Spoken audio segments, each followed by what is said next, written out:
If you're hearing this, you've already been marked by curiosity.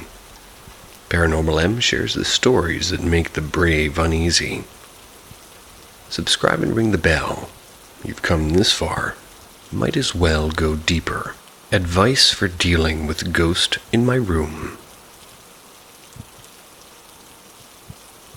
To start off, I live in a relatively new home, built in the 90s. I've lived here for 5 years now. And to my knowledge, nobody's passed away here. However, a few years ago, I discovered an old cabin was built on the land, likely by a settler in the 1800s, and it's very possible that there is a Native American camp here sometime in the past as well, too. I know this because there's an old rock foundation on my property. It's not far from my house. The yard is littered with obsidian arrowheads.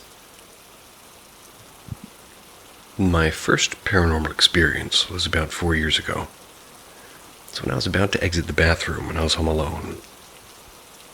The second I put my hand on the bathroom door's handle, I felt an overwhelming sense of fear wash over me, and I have no explanation for this sensation. It took me over 10 minutes to calm down and decide to leave the bathroom. However, just as I exited the bathroom, I heard a loud scream and stomping. The scream being distant and the stomping coming from upstairs. Like any normal person without knowledge of ghosts or the paranormal, I bolted from my home and didn't come back until that night. After my first experience, I started experiencing reoccurring nightmares of my home being invaded by demons. Demons that took on the form of my family members. These nightmares got so vivid I eventually would wake up to night terrors and sleep paralysis. It took about 2 months for these nightmares to end, and they only ended when I stopped being afraid of the demons. However, about 1 year ago I woke up to being strangled by a little girl. She didn't stop until I told her that I'm not afraid. After the nightmare phase ended, I didn't experience any paranormal activity until recently. About 6 or 7 months ago. One night I woke up to a tapping on my window. At first I thought it was rain or something, until I realized the tapping wasn't a rhythm. I live in a relatively secluded area, so the only things that could be doing this were an animal, but again the tapping was to a rhythm. A person, but again, I live in a secluded area. Like, why would some crazy guy come up here, or a ghost? As much as I'd love to choose the first option, logic overrules that decision. I often ignored the tapping, thinking the ghost, if that's what was causing it, would get bored and leave. This tapping went on for 3 nights, with the aggressiveness increasing and peaking on the 3rd night.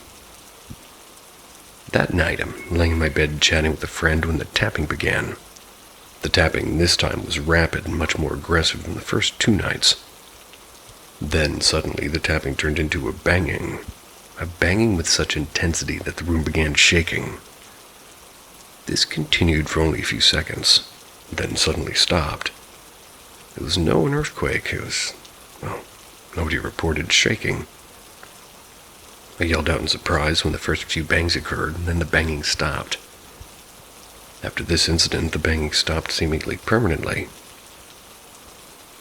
Now let's move on to the most recent experiences of it, and these experiences are what caused me to make this post. I feel if there's a ghost in my home, it's getting more aggressive or powerful. The first one was kind of a long time ago, about 4 months now.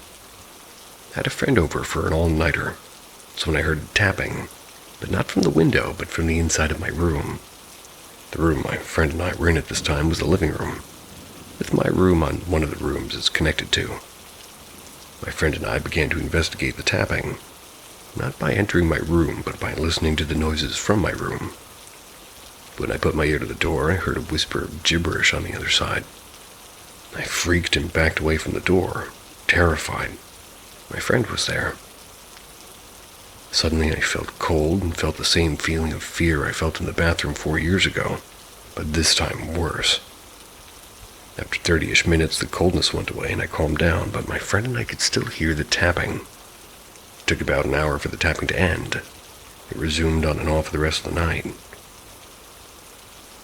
Another recent incident, the main reason I'm writing this, was only about 3 weeks ago. Happened again only 2 nights ago. What happened was quite simple. My dad was closing a sliding door.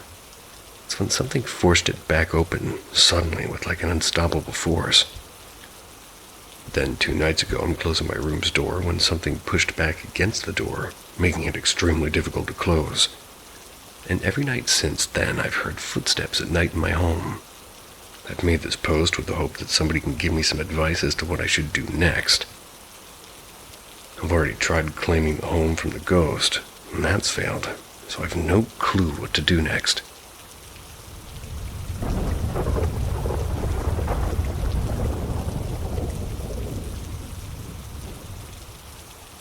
The Ghost on the Old Country Road.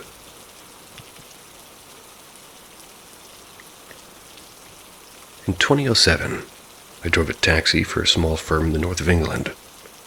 I worked there for around 6 months. I usually did weekends and late shifts.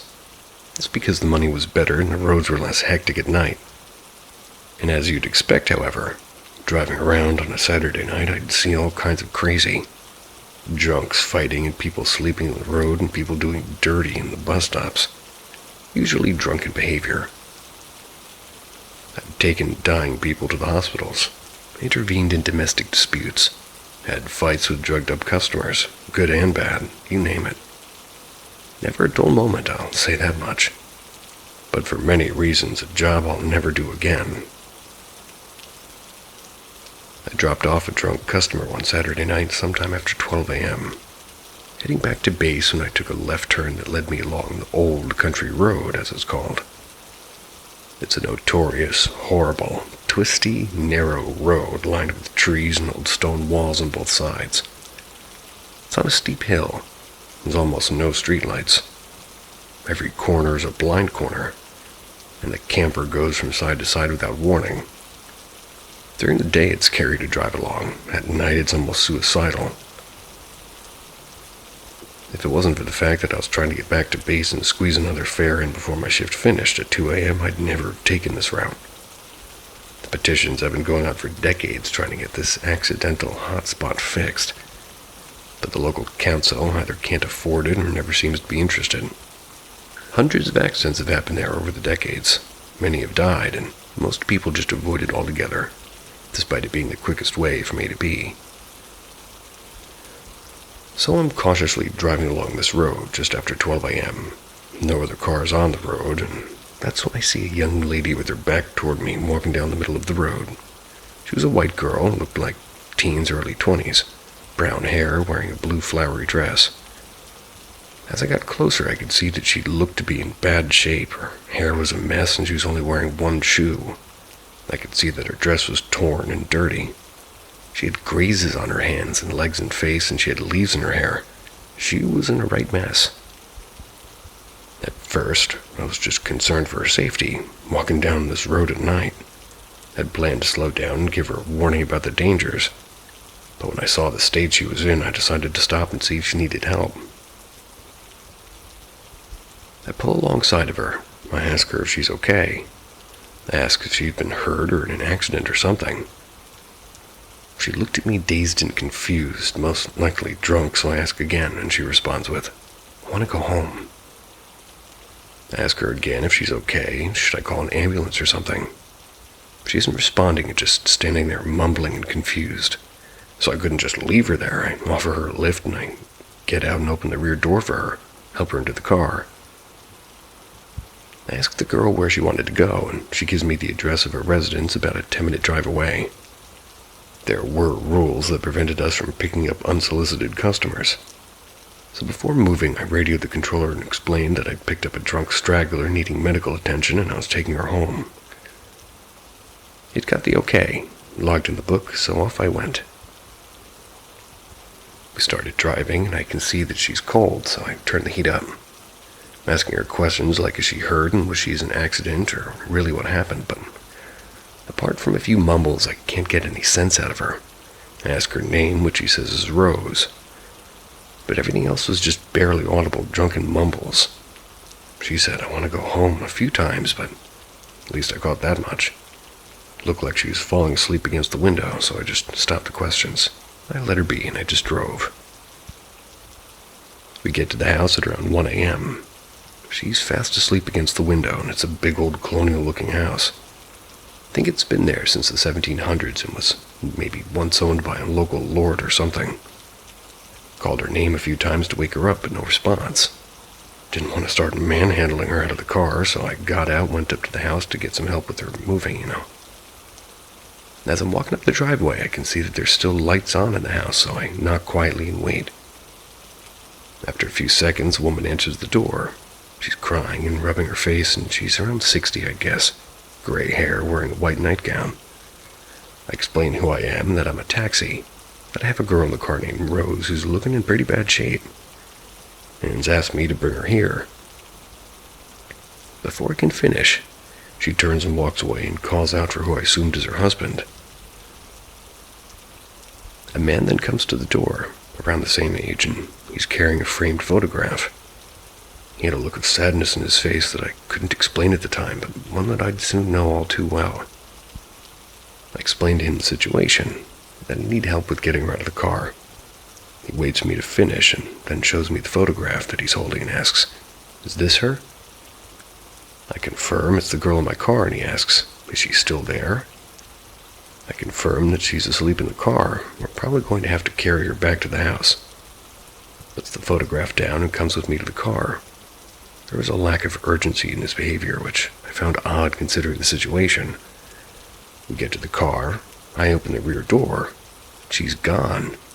I quickly scan the surroundings, and there's no sign of her. I look at him panicking slightly at the thought of this girl walking around the area drunk somewhere. He doesn't seem to be too bothered by her absence. I suggest that we call the police, and he declines. Asks me to come back to the house. We get back to the house, and he goes inside. I assume he's going to call somebody or maybe look for his wallet. I hear him talking to his wife about something, then he returns holding a newspaper. He opens the newspaper, points to a page, and asks again, "Is this her?" Look at the page, and I see a picture of a smiling Rose. I confirm it's her again, while my eyes scan the page and see words like accident and old road, but I'm not paying much attention. I'm more worried about finding this girl. Then he tells me some of the following, some I didn't discover until later that night when I read the article. The article stated that in 2001, it was Rose's 18th birthday. She'd been at a party with friends, got into an argument, and decided to leave alone around midnight. She'd been walking down the old road when a car hit her from behind. The driver, yet to be identified, didn't stop. She died laying in bushes by the side of the road, and her body wasn't found until several days later after a police search. He told me that every birthday since then, at around 1 a.m., they've received a knock at the door from a worried driver claiming to have Rose in the car. They'd been sort of just sitting up and celebrating her birthday and waiting for me to arrive. So confused by his story, I asked him to show me the photograph again just to be sure it's the same girl that was in my car, and it was. I didn't know what to say. I didn't know what to do. I wanted to laugh, to be honest. So I just apologized for the misunderstanding, said goodnight, and went back to my car. Sat thinking for a few minutes and decided I'd drive around the area, check if I could find her.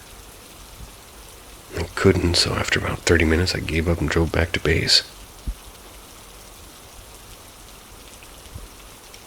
I arrived back at base just before 2 a.m. The lady controller asks what happened with the injured girl that I'd picked up. Give her a brief rundown of the strange events that had just happened, and she laughs and shouts toward the back room.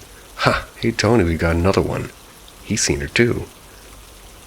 A guy called Tony comes out. He'd worked taxis for years. Tells me about the stories of the ghosts on the old country road that taxi drivers in the area share. I kind of laughed and shrugged it off, but internally I was rattled. I left work and I went home. I read the article about the accident online, cried my damn eyes out. I didn't get much sleep that night and didn't fancy working the Sunday the next morning. I'd call in and take the day off. Went out to the car during the day to see if she'd left anything in the car, and I found a single tree leaf laying on the carpet where she'd been sitting. A few days pass, I'm unable to get over this weird night, and her pleas of "I want to go home" were still ringing in my ears, and the leaf was sitting on my coffee table staring at me. So I get up one morning, got in my car, went back on the road, and drove up and down a few times trying to remember exactly what I'd seen that night. After an hour, I leave and park up for a while and decided I'd go back to the house. I needed to know for sure if the girl that I'd picked up that night was in fact Rose or some other person. I arrived back at the house and parked where I had the other night. Sat there for maybe 20 minutes. Not sure why I drove there, contemplating whether I should knock on the door or not. And if I did, what would I say? As I'm sitting there, I see the man walking down the driveway toward me. He recognizes me and comes up to the car. I roll down the window. He asks, "We saw you sitting there. Everything all right?" It wasn't. You could tell by the look on my face I was having a hard time accepting any of this. He invited me into this house, and so almost without saying a word, I get out and follow him inside. I get inside, and a dog comes running up to me, wagging its tail. I'm giving it a good stroke and saying hello to the dog, and the lady from that night appears from a room and welcomes me in. These are really nice, warm people. I follow the man into his living room. I accept the offer of a cup of tea from the lady. I sit down and look around, and I can see pictures of Rose everywhere. Rose as a baby, Rose at school, Rose with friends, family photos. I could barely hold back the tears at this point. We sat and talked about Rose for around an hour. Talked about that night. Talked about the accident. Talked about her birthdays. Talked about her funeral. Talked about the police investigation. A couple who were her parents had gone through hell for the past 6 years. Tears were shed, and happy dogs sitting at my feet awaiting strokes was a welcome distraction for me whenever I felt the tears coming. I had it confirmed that Rose was indeed gone and hadn't just went missing, was maybe still alive somewhere. We sat and chatted, and I got to the point where I felt it was time for me to leave this grieving couple to their privacy. Before leaving, I asked if it would be okay if I visited her gravestone and pay my respects. They were overjoyed that I'd asked to do so, so they told me the location, and as I was leaving, her mother remarked, "Oh, take her some hydrangeas. She'd love those." I didn't realize until I got to the flower shop later that hydrangeas were a type of blue flower. The same blue flowers that filled the house's front garden. The same blue flower that covered Rose's dress on the night of her 18th birthday. I thanked them for their hospitality and I left. Went home, changed my clothes, went to buy flowers, and seeing the blue hydrangeas was a shock. Bought a bouquet and wrote a message on the card. "Dear Rose, hope you find your way home one day." I went and placed the flowers at a gravestone and sat there for the rest of the afternoon and quit the job the following day.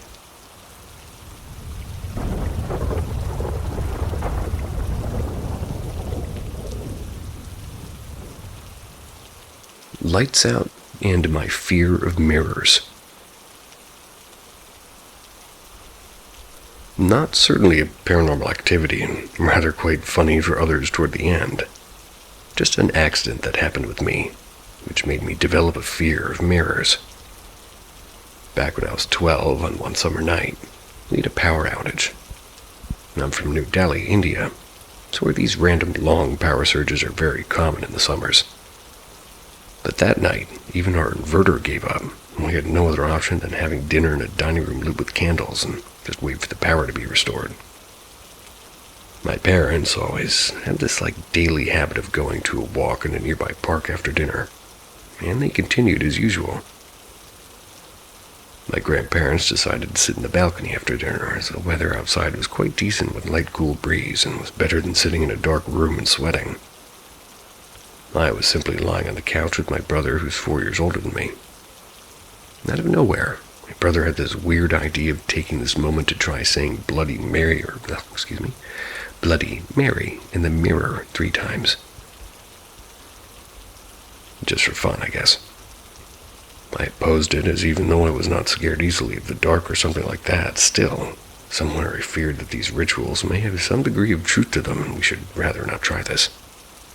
But my stupid brother proceeded anyway, carrying a candle toward the mirror, Before I proceed, I'd like to mention that just a few weeks before that night, all of us cousins were just talking some spooky stuff when one of them raised a point that if you ever try the Bloody Mary challenge, don't you dare insult her or say anything about her blue baby. It was a quite weird fact, but also something to be wary of, and I just gladly accepted it to be true, for I was quite young. Anyways, my brother proceeds on to say Bloody Mary 3 times in the dark room in front of the mirror. I was nothing but a little scared to see what happened, and all my focus was on him. Nothing really did happen for a few seconds. Then my brother did what I never wanted to see. Started insulting her and teasing her and made fun of her like, "Yo, bitch, what the fuck is even a blue baby?" I got quite scared, and my asshole brother stood there smiling. After a few seconds, we heard heavy breathing sounds and some other tiny noises which scared the shit out of me. I even screamed a little, whereas my brother started to laugh. Turned out that he was secretly making the noises to spook me and said that, "See, it's all fake." A few minutes later, our parents were back and the power was restored as well. We went to sleep a little bit early that night. I still couldn't get the kind of prank out of my head and started visualizing stupid stuff. I couldn't sleep, and I hated the fact that my brother was asleep soundly in no time. I started imagining, or maybe you could even say hallucinating, while lying on the bed trying to sleep. I saw that somebody dressed in all white stepping out of the mirror and proceeding toward her room. I started sweating with my eyes closed and my face stuffed underneath my pillow. And just then, in my hallucination, or whatever the hell it was, that lady in white enters a room, and she's about to lay her hand on my chest. And I swear to God, the next thing that happened scared the actual shit out of me due to my asshole of a brother. She forces her hand toward my chest, with no lapses at a perfect time, while soundly asleep. My brother turns around and puts his hand on my chest unknowingly. I swear to God, I screamed so loud that even my grandparents, who have hearing problems, woke up in a distant room. That perfectly timed coincidence of a moment was enough to freak me out, and I've been afraid of looking towards mirrors in the dark ever since. Sounds stupid and weird, but yeah, as soon as I enter a washroom or just a room with a mirror, I make sure a light is on, as otherwise, I start to freak out.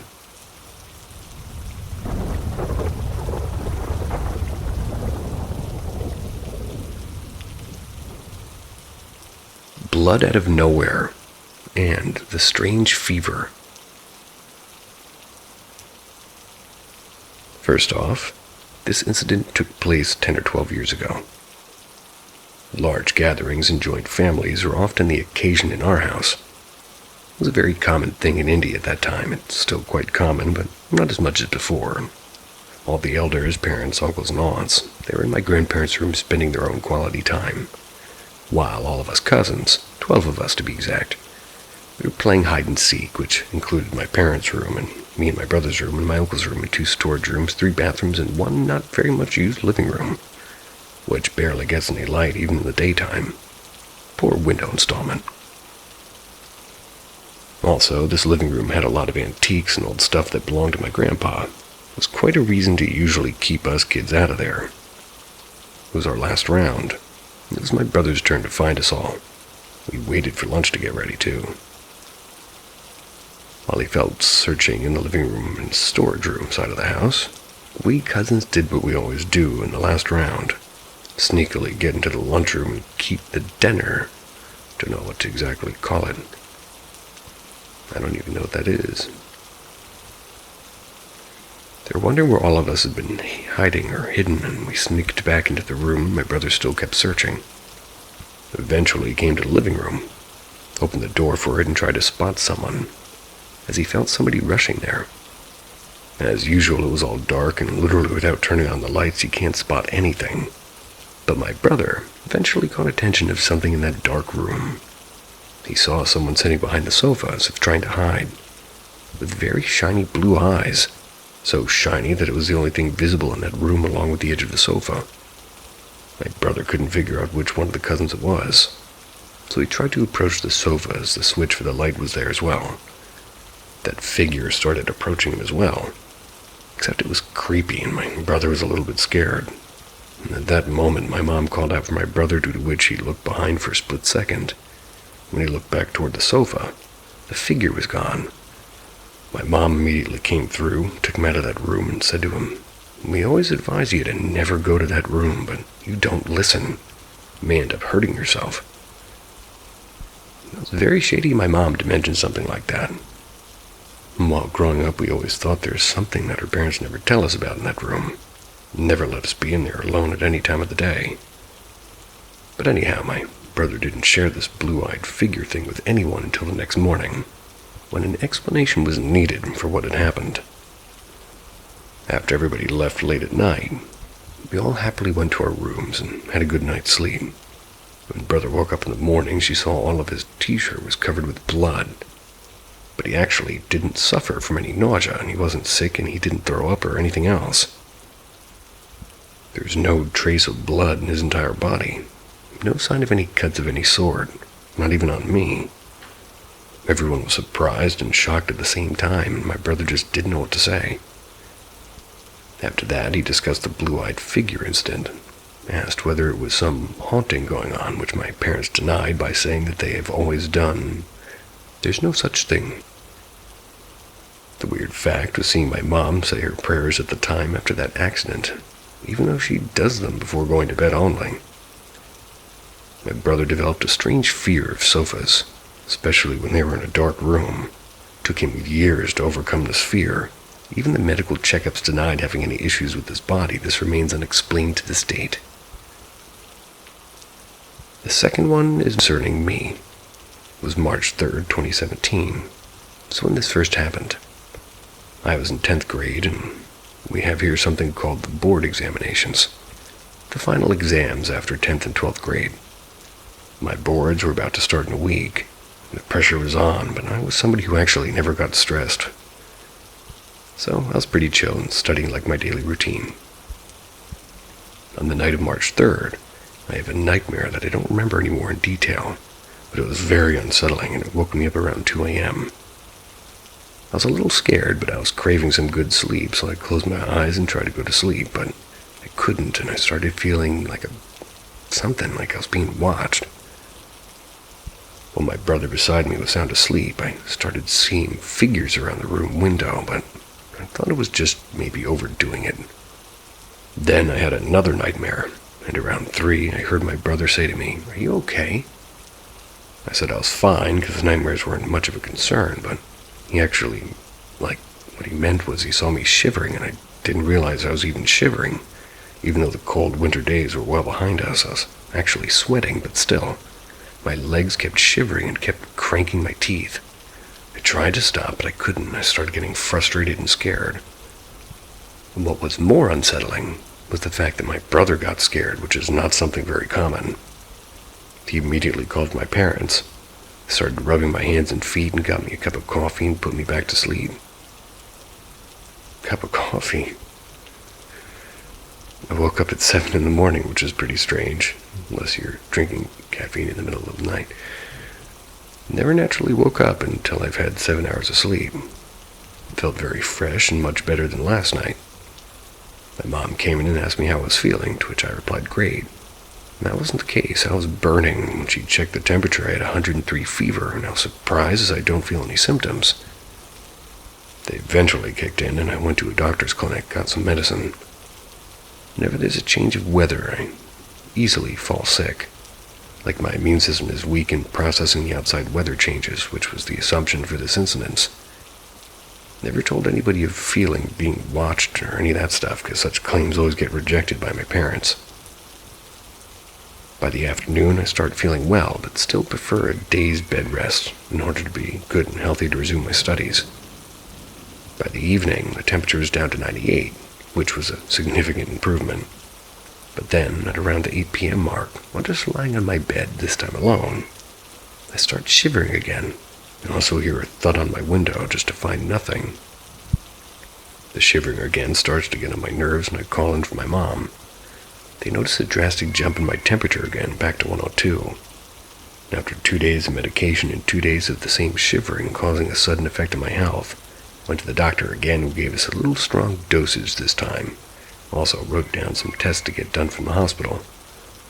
He also mentioned that it may very well be exam stress, but I very well knew that this was not the case.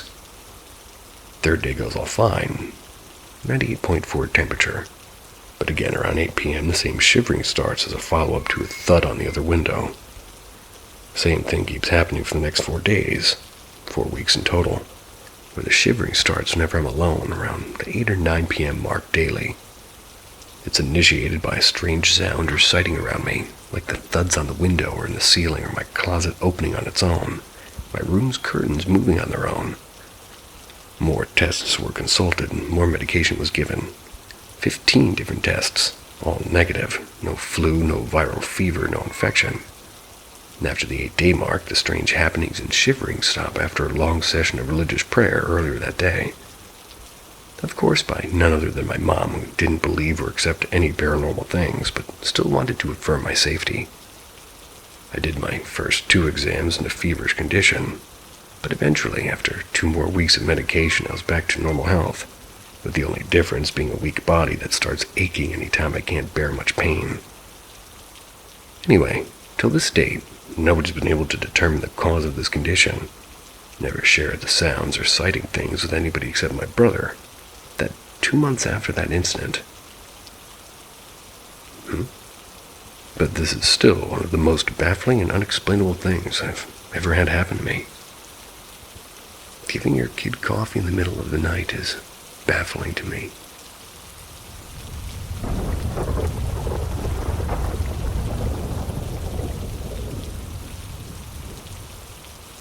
A creepy experience on the A556 Chester Road.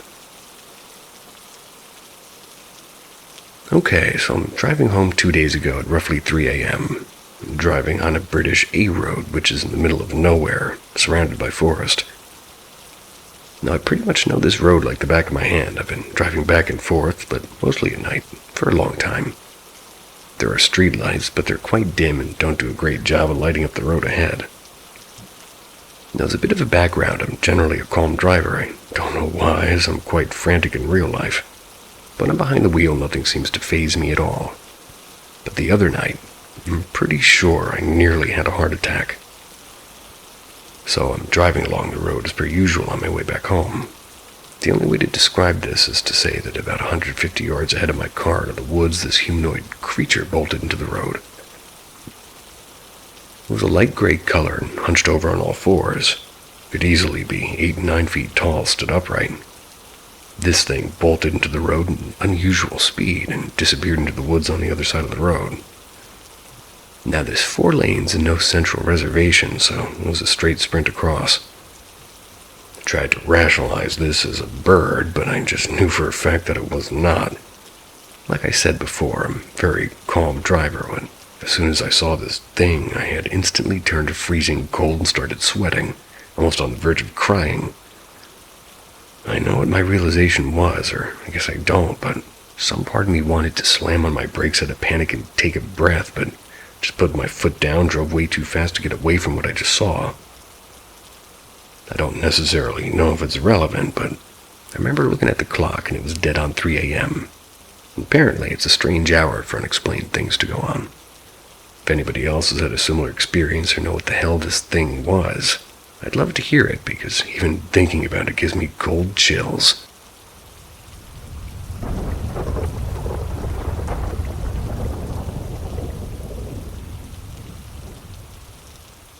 Negative entity or demon in childhood home.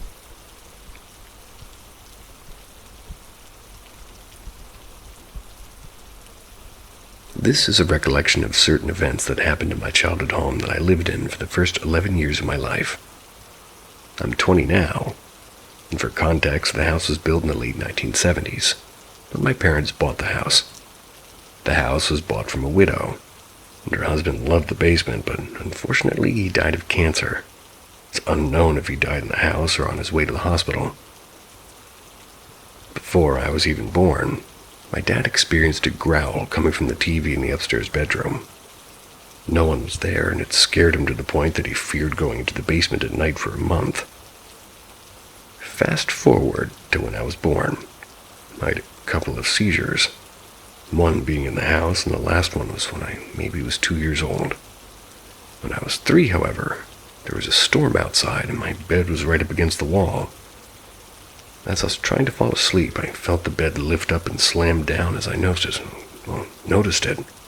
Nobody could have been behind it. I ran out to tell my parents what happened, but they told me to go into bed, and I always hated that door. Refused to close.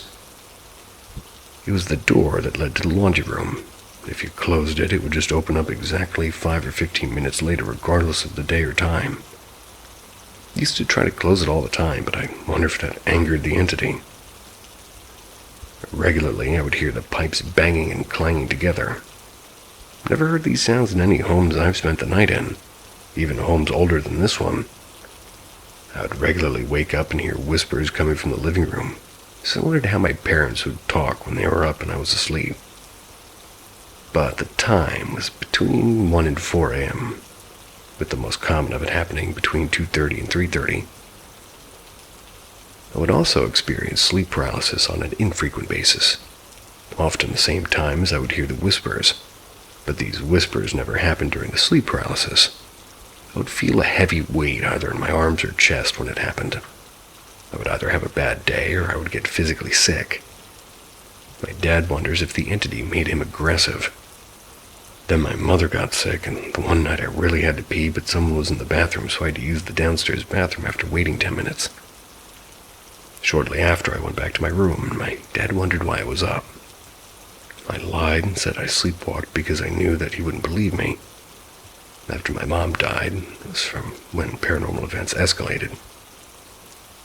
From always feeling stared down on a regular basis to even hearing my Xbox going on when I knew I turned it off. But when I went downstairs, it was already turned off. Then I saw a figure of a man in a top hat, which was creepy as he was translucent. I also saw him again doing the same motion in broad daylight. Then my neighbor's dog, who was the most chill dog you met, started growling at something behind me, bared his teeth. I was quite scared as he seemed to go outside the same time that I went outside, and, a few days of this, and he's back to his same, chill self. I saw a shadow figure peering at me through the window one night, close to Halloween. But to reach the window, you'd have to have been maybe 10 feet tall, which no human ever was that tall. Don't think so. Adding to the fact that when I looked at it, it backed away, this was not a sleep paralysis episode, so I was able to freely move about. Most oftentimes, it would also appear that somebody was sitting on my bed when there was no one there. Just the indent of somebody sitting there. Saw another figure peering outside. Never communicated or acknowledged me. I would see balls of light that would just stay there, as well as having very odd dreams. We didn't do any evil rituals or cleansing, but my dad regretted that decision. There was a time where another door opened as I put my hand out to feel the air, and it was cold, and when I moved out, it kind of went dormant. Till 5 years ago, when Google Maps caught a face peering from the bedroom that my parents slept through, which didn't show up in the previous photos. Even the device I've been writing this story has been acting insanely slow and lagging. It's like something doesn't want this story out. I moved to a new house, and although I haven't had any experiences in it, I still get weird dreams about the first house due to being close to where I currently live. The house looks the same, but mostly empty. But every time I would check the basement in the dream, it would switch to another dream. Was this a demon or an actual entity? I'd love to know your thoughts on it, if this was a demon or just an extremely negative entity.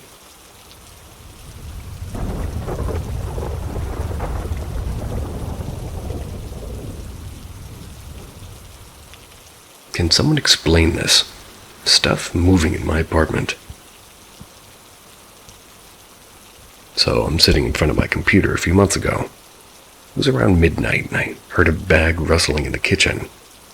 I've had mice in my apartment before, so my reaction was like, oh, god damn it, another one. Got up to check, but the sound stopped. I couldn't identify where it came from, so I went back to the computer, making a mental note to set up some mouse traps in the morning. 5 or so minutes later, the sound started again, and this time I managed to get the kitchen, and I saw a bag of pasta shaking pretty violently on one of the shelves. I grabbed some oven mitts and picked it up while it was still shaking. I was grossed out because I thought there was a mouse in it. But after an inspection, I realized the bag was completely sealed with some rubber bands and was packed really tightly. Nothing could possibly fit inside of it. It was shuffling around for a few good minutes, and it was really only a single bag. When I was holding it, it felt like some sort of force on my hands, but nothing major, although I was wearing mitts.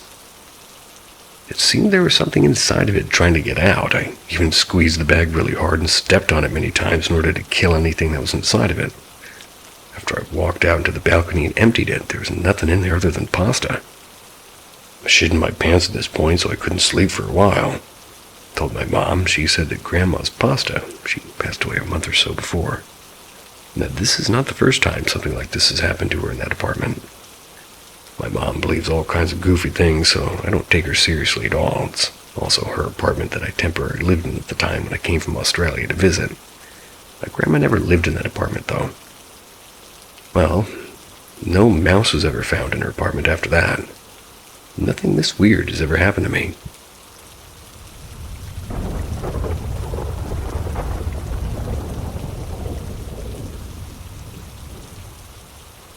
A few stories from my life.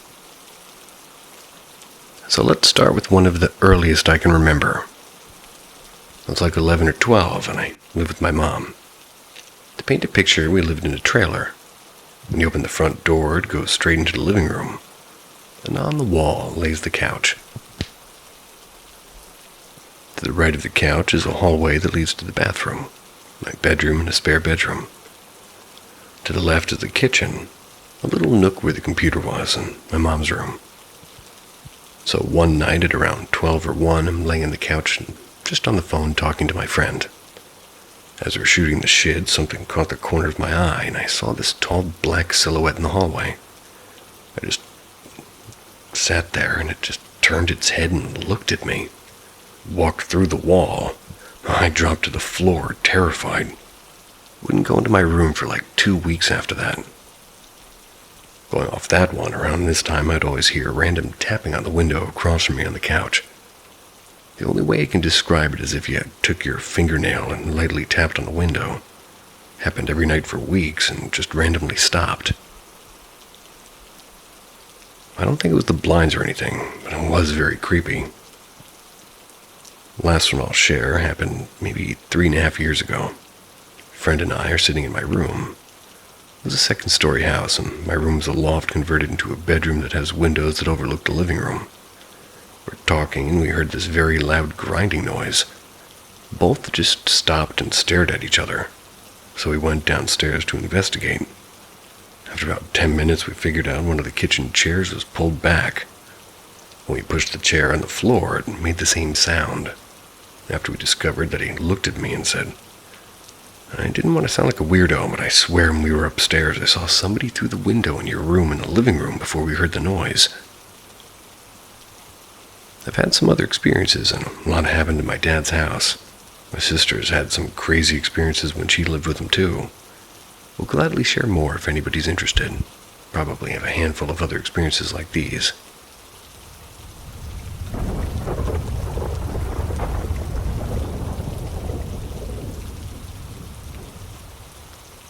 Demonic dreams in my room, and my room only. My house has always had a somewhat eerie presence to it.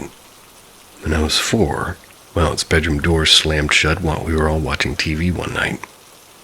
My grandma went and repented whatever she could and put oils on all the windows and the door in that room. And for context, we're a very religious family. Christianity, to be the example. Another example was when my aunt was taking a bath one night. She felt the water in the tub go extremely cold, and felt a claw go down her back, from her neck down. As it was happening, she said that my grandma burst into the room asking if she felt a demonic presence in the room. Both freaking out, they prayed over the room and did the same procedure that my grandma did when the door slammed shut.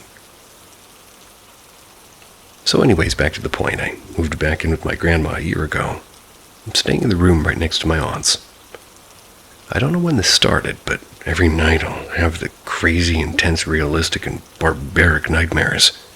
None like I've ever experienced. Some will have my friends turn possessed out of nowhere and start chasing or hurting me, or they'll have the same demonic lady doing the same thing. I know it's her in all these dreams. She'll either come in from like this flowing hair and her whole body is black, and sometimes she'll either have an all-white mouth or all-white eyes, or just all white eyes or none at all. Sometimes I'll wake up and feel a presence, go back to sleep, and another nightmare will pursue. Sometimes I'll have up to 4 different nightmares a night, some being different or the same ones being repeated over and over again. This only happens when I sleep in my room. I can sleep in another room in the house, and I'll sleep sound as a baby. Same goes if I sleep at someone else's house. So strange. Right now, I'm staying in my aunt's bedroom. Told my grandma about this issue, and she repented and cleansed my room to no avail.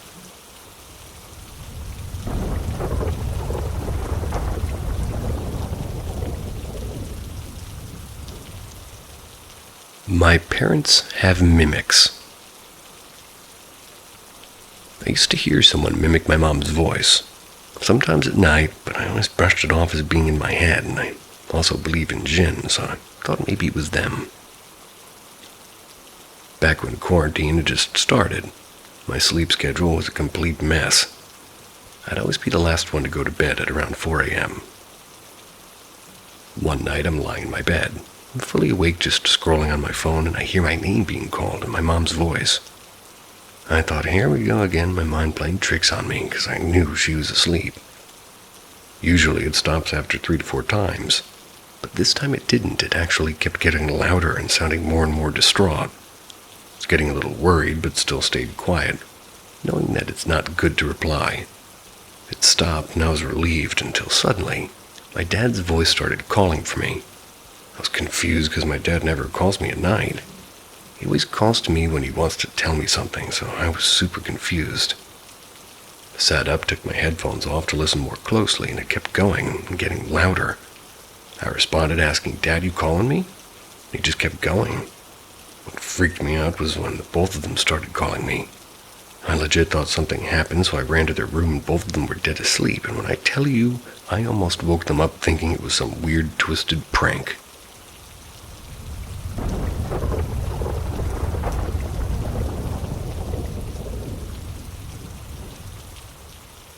Haunting during renovation.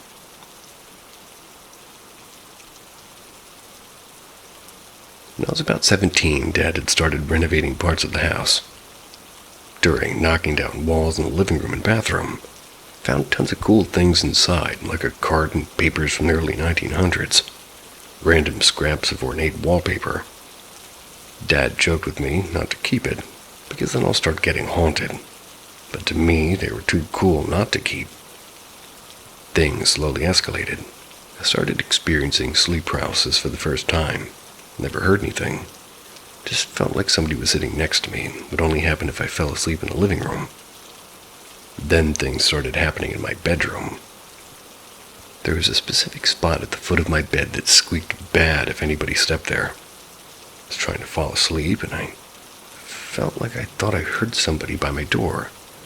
Thought it was my dad trying to scare me. He did that often. Thought it was hilarious. I told him it's not funny and I'm tired, and I felt like somebody was in the room with me. Heard that spot on my floor creak. Sat up to tell him to knock it off, and he wasn't in there. Crawled to the end of my bed and looked down, nothing. Old houses settle though, so I went back to sleep. Then started the nightmares and sleep talking that would wake me up. The first night I woke up saying, "He's not going to make it." I laid there confused for a bit and eventually fell back asleep. Then I had a dream that seemed like movie clips. Looked like a war infirmary from what I could put together based on what I learned in school. There were 2 guys standing over someone laying on a cot, and he was bandaged and sweating. Seemed like one person was just watching the other one, trying to take care of him. Woke up again and felt like somebody was standing close to me and staring. Terrified, I laid there as still as I could until I finally fell back asleep. The next night I woke up yelling, "They're all gonna starve." I felt that presence of someone standing and staring again. but every little hair in my body started to stand, and it felt like they were getting closer. Closed my eyes, and it felt as if somebody was directly in my face staring at me. And at this point, I'm begging that if anything's there to please leave me alone. I don't like you here and I'm scared. And just like that, it felt like I was alone again. Felt my entire body relax. Fell back asleep. And that was the end of that. It was just a couple of days of terror, then like nothing had even happened. I thought I was absolutely crazy. Wouldn't speak a word of it to my dad or anyone, because who the hell would believe that? Even I thought I was going crazy. About 2 weeks later, and I don't even know why I picked it up because I never paid attention to it, but I picked up her town paper off the table. It was talking about her city's involvement in the Revolutionary War. Talked about a certain area. Easy to tell it was my street and those surroundings because the names were based on war events, being the grounds for camps and barracks. Explained how soldiers had to move due to an attack on both soldiers and their crops, which were all set on fire. My dreams started to make more sense, but it all didn't really happen at the same time. The war was long before the house was even there. Didn't find anything in it from that far back either. So again, all sounded crazy, and sort of like a coincidence to me at the time. The only person who knew was my best friend.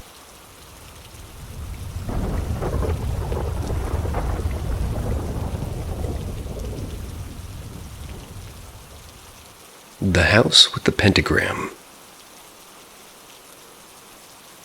I grew up in the middle of nowhere, literally. Cornfields and cows, with the occasional sprinkling of houses filled with people who tended to the cornfields and cows.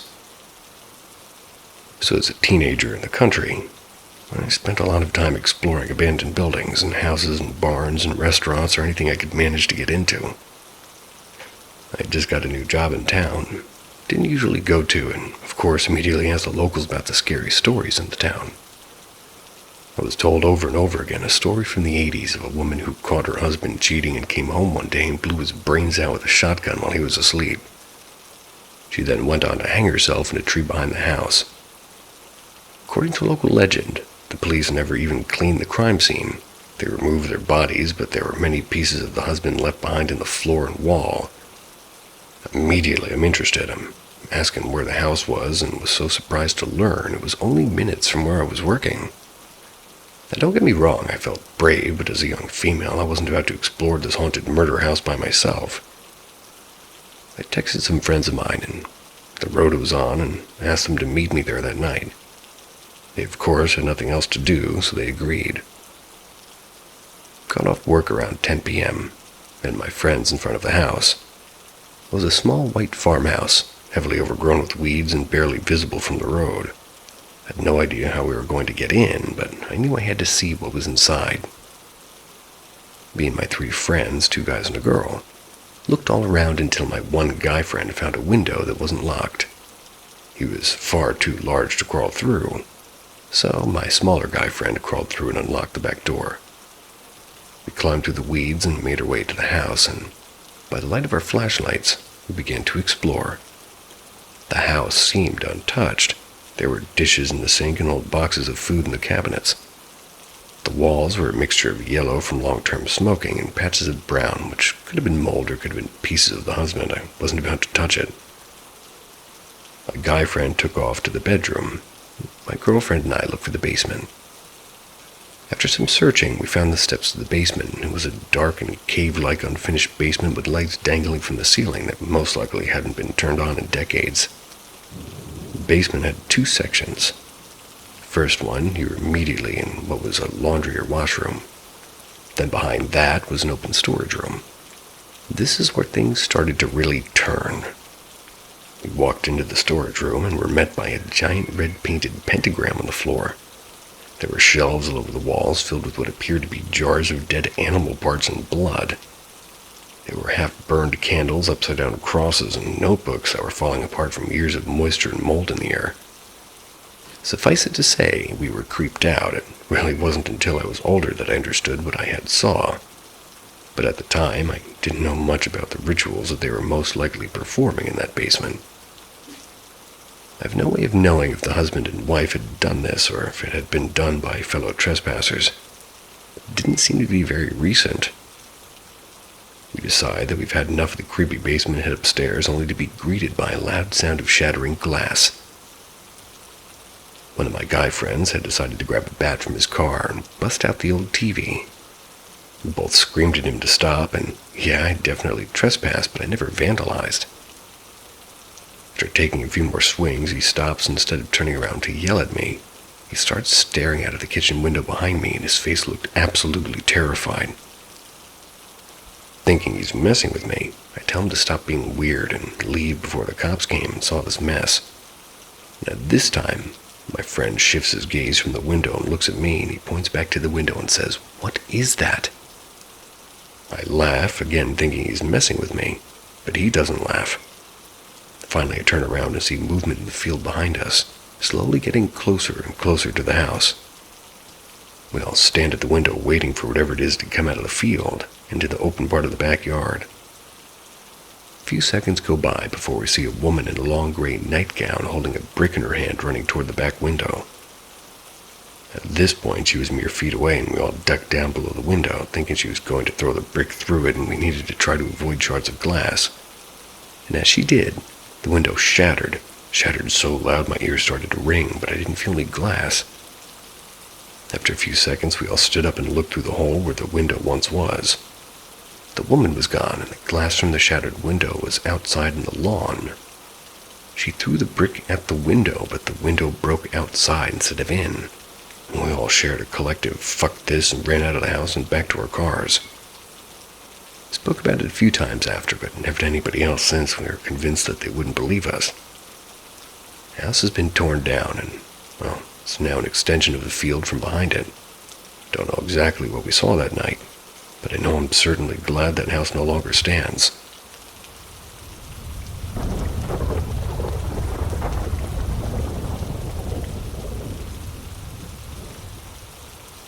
Sightings on the Panhandle. My wife asked that I post my experience after her post of my accounts got taken down. I seldom get on here, but I figured I'd give this a go. This was back in the 90s. I'm not good with remembering things, so the exact dates of when this occurred is foggy. I just know it was in the 90s, and I was between 7 and 12. My first experience happened out of the farm back in the Panhandle of Idaho. We lived in the woods, maybe 14 acres, so the night sky in this area isn't affected by pollution. Nighttime sky was my favorite to look at. I loved watching the stars and spotting the constellations. Anyways, this night I went outside to feed the goats, probably because I forgot to do so during the day, and as usual I looked up at the sky. I saw these stars in a triangular shape, but noticed they were moving. And it was not stars, but a ship moving very slowly. I was afraid at first until it seemed to have turned and angled itself toward me. I felt as if it spotted me. And while it probably didn't, it terrified me and I ran back home. A few years later during the summer, I was sleeping out on our porch. Best place to sleep in a farm as a kid. I get up and walk to look at the stars, as I always do, and just recognized the ship I once saw before. It was above us, moving at a slow speed heading south of the farm. Again, I panicked, ran into our house, and couldn't find anyone immediately to show what I had seen. When I went back outside, I noticed that the ship was now gone. Now, I said I thought this was in connection with the Arizona lights, but it seems this happened during the spring in Arizona, which would have been too cold to sleep outside. What I saw in the media of the Arizona lights felt spot on to what I saw on the farm, though. The neighboring kids had stories of their own, too. Remember, one of them saw a ship with red lights moving erratically in the night sky. Another claimed to have seen a ship with their mother land on a field across from them. I don't think they saw anything get out, but can't quite remember the rest of that story, so it may have been uneventful in and of itself, or I may have doubted it. People in town believe there's military bases in the mountains. I remember once there was a fleet of military vehicles, and one who got a flat tire and parked it into her property. They had the fleet of vehicles also wait temporarily until they fixed it. That's the extent of the military I've seen in that area. People think that odd things that happen in that town are related to the bases on the mountains.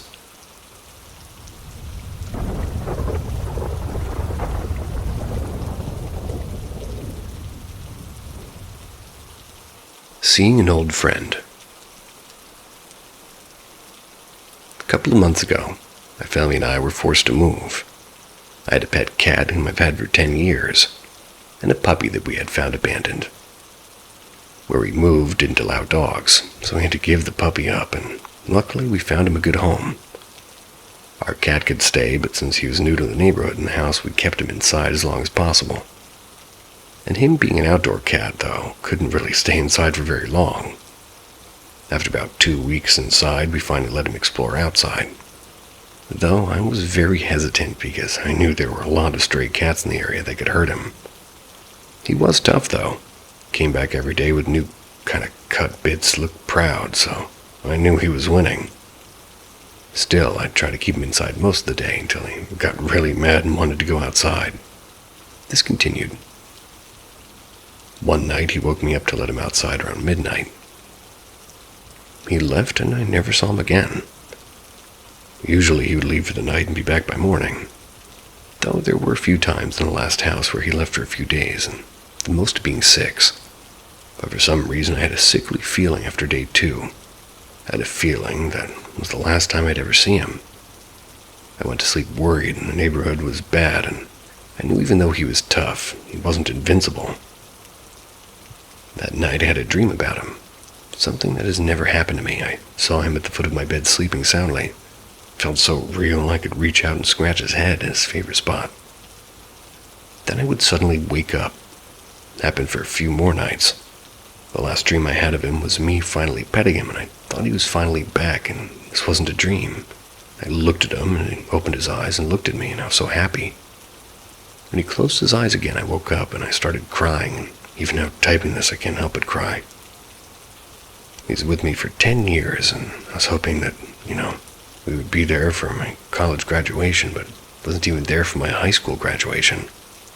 I loved him so much, and he'd stopped me from killing myself 2 years ago. Now he's gone.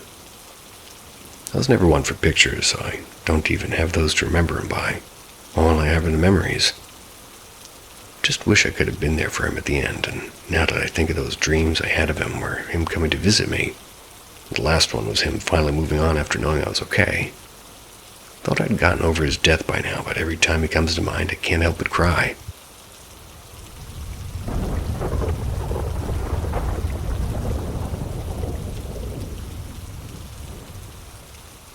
Sleep paralysis or something else? This happened almost a decade ago. Never really put much thought into it outside of it being a good creepy story to tell my friends. Not until recently have I thought about what happened. To give some backstory, when I was younger, my family and I used to live in this town sort of house neighborhood, and my dad was a maintenance worker there. And as our family grew bigger, I came first, followed by my sister and brother, and 6 and 11 years later respectively. We moved into larger townhouses that the apartment complex had available. When my parents had my youngest sibling, there were plans to move out of our neighborhood and into our own house, despite only having just moved into a new townhouse a few weeks prior. We ended up moving out after only 2 months. And while living there, I ended up having a recurring sleep paralysis dream of this thing that would come out of my closet. The best way I could describe it was that it was very lanky and had glowing white eyes, and that it never made any noise. Scattered throughout those 2 months living there, I would keep dreaming of it slowly opening my closet and peeking its head out, slowly shuffling toward me. Each night I had the dream, it seemed to get closer to my bed. Now, if my experience stopped there, I would definitely just mark it all down as sleep paralysis. But my last night sleeping there, and the following morning before moving, makes me question everything that happened and whether it was real or fake. Pretty much everything had been taken out of the room, except my mattress, since they were moving the next day. So I basically just slept that night in a bare room. Of course, I had to be visited one last time by this sleep paralysis thing before it went away. This night it ended up being right beside me, looking down, and reached down and grabbed my arm. That was when I jolted awake to find a huge scratch running from my armpit to my inner elbow. I remember it stinging like a bee sting. My dad coming in to see me freaking out and crying. After calming me down, we also ate breakfast and did a sweep through the house to make sure we weren't leaving anything behind. Me and my dad went to my room and got the mattress, then opened up the closet to make sure everything was kind of grabbed in there. As he opened it, half of our attic crawlspace access panel fell to the ground, startling both of us. Up until this point, everything about my dreams could have been very simply explained, but this last event is what really scares me. Those panels don't just simply break, you have to put a decent amount of force in them to start cracking them apart. None of us know anything that could have caused that to happen.